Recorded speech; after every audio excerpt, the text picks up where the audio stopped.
그러니까 간단히 좀 다시 한번 설명드리겠습니다.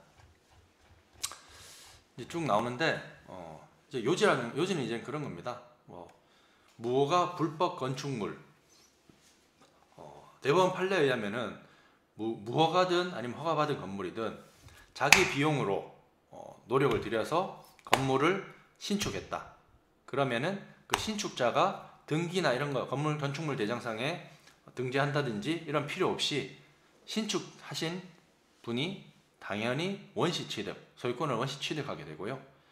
그 이후에 건축물 관리 대장상에 어떤 명의가 변경된다든지 그런 것들은 소유권의 어떤 변동과는 무관하다라는 말씀을 드릴 수 있고, 무허가 불법 건축물 같은 경우는 더더욱이나 그렇다 하는 말씀을 드릴 수 있고, 다만 이 무허가 불법 건축물 같은 경우에 우리 양성화 사업이 지자체별로 시행이 되고 있습니다. 그래서 다운로드 받을 수 있게끔 무허가 건축물 양성화 신청서 무료로 다운로드 가능하니까 보시면 될 것 같고,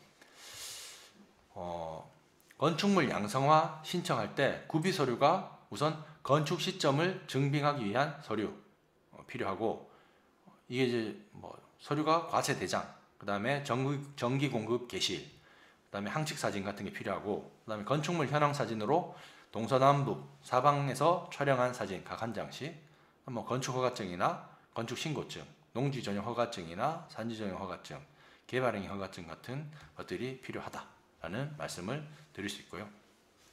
설명드린 것은 우리 건축물이 원칙적으로는 민법상 자기 비용을 들여서 신축이나 건축한 사람의 원시적으로 소유권을 취득하고요. 다만 허가를 받지 않은 무허가 건축물 같은 경우에는 건물 등기가 이루어지기 어렵습니다. 등기가 이루어지려면은 건축물 대장상에 등록이 돼야 되는데,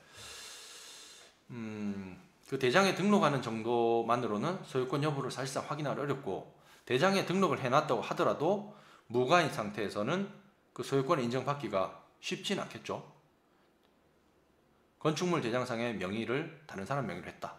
그랬을 때 소유권 인정받기가 쉽지 않고, 그리고 대장상의 명의 등록과는 별개로 건축물을 건축한 원시 취득한 소유주가 다른 사람에게 그것을 계속 전매를 했을 때 권리관계가 복잡해지고 누가 어떤 그 무허가 건축물에 대한 소유권을 가지고 있는지 인정받기가 어렵다는 겁니다. 그래서 그런 부분에 대해서 소송이 벌어질 수 있다라는 말씀을 드릴 수 있고, 왜냐?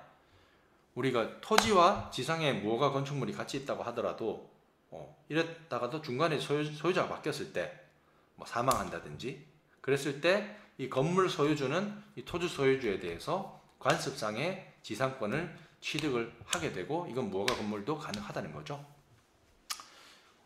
지상권 설정 등기를 격려하지 않았다고 하더라도 채권 계약 있었다고 볼 수 있다라는 그런 내용들이 쭉 있었고, 그리고 결정적으로 중요한 게 이제 무허가 건물에 대해서 그 건물 대장 명의 변경 청구 소송이 가능하냐라고 했을 때, 원칙적으로 대법원이 무허가 건축물 같은 경우에는 그 건축물 관리 대장이 행정상 사무처리 편의를 위해서 작성 비치된 대장이기 때문에 그 대장의 기재에 의해서 어떤 권리관계 변동이 초래된다든지 공시되는 효과가 생기는 것이라 할 수 없다라고 해서, 우리 무허가 건축물에 대해서는 무허가 건축물 대장상의 명의 변경을 구하는 소는 소익이 없다는 입장이고요.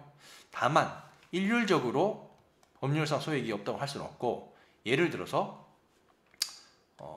무허가 건물이라 하더라도 예를 들어 철거될 때 그 일정 시점 이전에 축조돼서 항공 촬영 도면에 수록되어 있는 건물 같은 경우에는 법률상 이익이 있을 수 있다는 거죠. 예를 들어서 건물 보상을 받아야 된다든지, 또는 시형 아파트를 특별 분양할 예정이다 라고 한다면은, 이 경우는 이제 무허가 건물에 대해서 대장상의 명의 변경 구하는 실익이 있다는 거죠. 그래서 건물 대장상 그 소유 명의자로 등재된 사람이 특별한 사정이 없으면은 건물 철거에 따른 보상 청구권이나 또는 시형 아파트 분양받을 수 있는 지위를 가지게 되기 때문에 얼마든지 소로서 무허가 건물 대장 명의 변경 절차 이행 청구가 가능하다라는 법원 판례가 있으니까 감안하시면 될 것 같고, 그리고 또 마찬가지로 다른 판례인데요. 지방자치단체 조례가 무허가 건물 대장에 등재된 건물에 대해서 공익사업에 따른 철거 시에 철거 보상금을 지급하도록 규정하고 있고, 종전에도 관할 동사무소에 무허가 건물에 관하여 무허가 건물 대장상 건물주 명의의 말소를 명하는 확정 판결에 따라서 업무를 처리했다라고 한다면은, 이런 경우에는 무허가 건물 대장상 건물주 명의 말소를 구하는 청구가 소이익이 있다라는, 그래서 개별적인 구체적 사정에 따라서 무허가 건물 대장의 명의 변경 청구 소송이 받아들여지는 경우도 있을 수 있다라는 말씀을 드립니다. 좀 어려운 얘기인데요. 감안하시고 들으시면 될 것 같습니다.